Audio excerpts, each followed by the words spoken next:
Exam होने में आपका 1 महीना बचा हुआ है और आप बहुत लोगों के साथ ऐसा हो रहा होगा कि जो भी आप पढ़ रहे हैं आपको याद नहीं रह पा रहा है. It happens with everyone. No person can remember each and everything that is written on the book, although many people do remember everything, but a substantiate portion is always left. तो मेरा बस कहने का मतलब इतना है कि हर इंसान को टेंशन होती है एग्ज़ाम से पहले. जिसने ढंग से पढ़ रखा है उसको टेंशन टेंशन होगी ही होगी. जिसने नहीं पढ़ रखा है उसको भी होगी, लेकिन जिसने पढ़ा है उसको ज़्यादा होती है, क्योंकि उसको पता है उसने मेहनत की है, क्या होगा अगर नहीं निकलेगा ये वो. तो 1 महीने में मैं आपको कुछ और चीज़ बताने आया हूँ जिससे कि आपकी प्रिपरेशन में हल्का सा पुश मिले और आपको हेल्प हो. तो सबसे पहली चीज़ ये है कि कुछ भी नया स्टार्ट नहीं करना है. अब 1 महीना बचा हुआ है, आपको कोई भी कुछ भी बोले कि इससे ही एग्ज़ाम में आ रहा है, पढ़ना ही नहीं है. खुद का जो आप पढ़ रहे हैं पिछले 6 महीने से वो ही पढ़िए. जो भी मैंने नोट्स ही आपको दिए हैं, मेरी गारंटी है अगर मैं आपको 10 तारीख को ही आंसर्स दिखाऊंगा मेरे नोट से कैसे आ रखे हैं. तो मैं अब आपको बताता हूँ आपको करना क्या है. पहला तो आपको कुछ स्टार्ट नहीं करना है नया. जो भी आपने पढ़ रखा है उसको रिवाइज करना है बार बार बार बार. डेली न्यूज़पेपर लास्ट दिन तक का पढ़ना है और सिर्फ एक दिन पहले तक का. उससे आपकी इंग्लिश में काफ़ी मदद होगी. दूसरा, इंग्लिश में ही आपको ग्रामर नोट्स रिवाइज करने हैं. मैं उसका सही तरीका भी बताऊंगा बहुत जल्दी. उसके साथ साथ तीसरा आपको ये करना है कि डेली एक प्रीवियस क्वेश्चन पेपर प्रैक्टिस करना है 2 घंटे के अंदर अंदर. ये मैं आपको बहुत पहले से बोलता आ रहा हूँ. ये 3 चीज़ें, और ये 3 चीज़ें जो कर रहा है, it is my believe, my firm believe that it will be very easy for you to clear the written exam of CDS this time. और अगला, जो भी आपकी गलती उसमें हो रही है उसको आप यूट्यूब पे किसी अच्छे यूट्यूब चैनल पे देख लीजिए.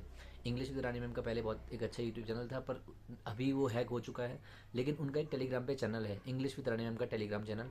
वहाँ पे she regularly asks questions 10 in numbers I guess. 10 question daily पूछती हैं और उससे आपका गैस वर्क काफ़ी अच्छा हो सकता है. आप उसको फॉलो कर सकते हैं.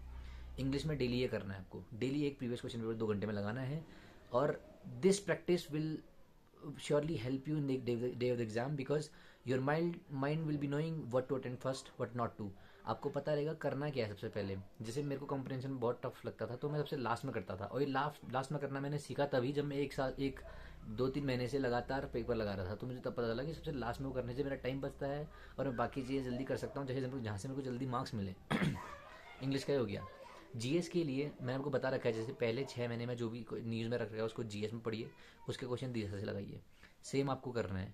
ऐसे ही मैंने जो भी मेरे नोट्स में जहाँ मैंने बार बार प्रीवियसली मार्क कर रखा है कि एनडीए में, सीडीएफ में, सीएपीएफ में या किसी पेज में ज़्यादा क्वेश्चन पूछ रहे हैं, उसको अच्छे से मेमोराइज कर लीजिए. सिर्फ 24 मार्क्स आपको लाने हैं. अगर आप इंग्लिश में अच्छा करते हैं तो आपको सिर्फ 24 मार्क्स लाने हैं. इसी पे फोकस करिए. Although if the paper is very easy you can score, और you can aim to score more marks. पर अगर आपको काफ़ी टफ लग रहा है तो 24 मार्क्स तो लाने ही हैं. अगला, डेली पीवाईक्यू करना है, इसका जो मैंने आपको बता रखा है. और अगर आपको कोई टॉपिक याद नहीं हो रहा है जीएस का, तो आपको उसके लिए क्या करना है, जो भी आप गलत कर रहे हैं क्वेश्चंस उनको दोबारा रिवाइज करिए. आप कोई टॉपिक याद करते हैं, फिर दिशा की बुक से उसके क्वेश्चंस लगा रहे हैं, अगर आपको वहाँ गलत हो रहे हैं वो क्वेश्चंस, दोबारा टॉपिक पे जाइए, रिवाइज करिए और उसके फैक्ट्स याद करिए, उनको दोबारा क्वेश्चंस लगाइए.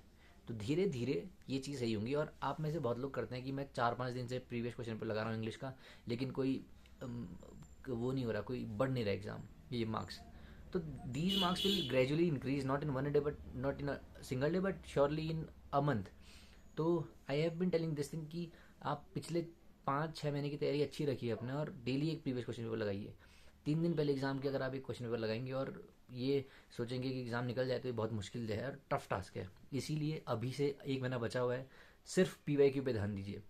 आप यूट्यूब पे काफ़ी एक अच्छा पोर्शन अपना वेस्ट कर देते हैं दिन भर का. आपको लगता है कि आप बहुत कुछ सीख रहे हैं, लेकिन एग्ज़ाम में वो आता ही नहीं है. उसका मतलब क्या पढ़ने का. अभी एग्ज़ाम निकालने के लिए पढ़िए. पीएचडी आप बाद में कर सकते हैं. तो आप भले ही जो भी पढ़ रहे हो ऑनलाइन, सिर्फ उसको स्ट्रिक्ट करिए पीवाईक्यू तक का. प्रीवियस क्वेश्चन अगर करवा रहा है कोई तो उसको देख लीजिए, वो भी बाद में स्पीड बढ़वा के. ये वीडियो भी फॉर दैट मैटर आपको स्पीड बढ़ा के देखनी चाहिए. अगर काम की चीज़ कुछ लग रही तभी देखिए, वरना देखिए भी मत, क्योंकि आपका एग्ज़ाम निकलना चाहिए. सिर्फ एक आपके मन में ये लक्ष्य होना चाहिए मेरे हिसाब से. जो भी आपने पढ़ रखा है उसको बार बार रिवाइज करिए. करंट अफेयर्स के लिए स्पेशली जनवरी और फरवरी मंथ को टारगेट करिए. दिसंबर, जनवरी, फरवरी अगर ये 3 आप अच्छे से कर लेंगे तो काफ़ी क्वेश्चन आपके बन जाएंगे. इन्हीं तीनों मंथ के आपको अपने उसमें ढूंढना भी है, जीएस में भी ढूंढनी ही चीज़ें. तो आई होप कि ये कुछ चीज़ें थी जो मैं आपको बता पाऊँ, जिससे कि आपके एग्ज़ाम में काफ़ी आपको हेल्प हो. एक और चीज़ मैं जो बताना भूल गया, लिख रखा है मैंने, कि लास्ट के टाइम पे आप अपना बाकी टाइम मिनिमाइज़ करके इसको अच्छी चीज़ में यूज़ कर सकते हैं. जैसे मैं पहले मैं 8-8 घंटे पढ़ता था, लेकिन एग्ज़ाम के एक महीने पहले मैंने 10 घंटा पढ़ना शुरू कर दिया था। ऑल्दो मुझे लगता है काफ़ी लोगों को इतना पढ़ने की ज़रूरत नहीं है, but since I belong low average student category, तो मुझे पढ़ने की ज़रूरत थी। और अपना टाइम मैनेज करिए।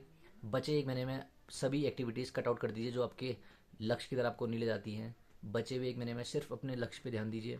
डेली रिवाइज करिए, PYQ लगाइए, जो गलतियाँ और इनको देखिए। टेंशन लेनी नहीं है, पूरा बेस्ट अपना दीजिए, जो होगा देखा जाएगा। All the very best. जय हिंद।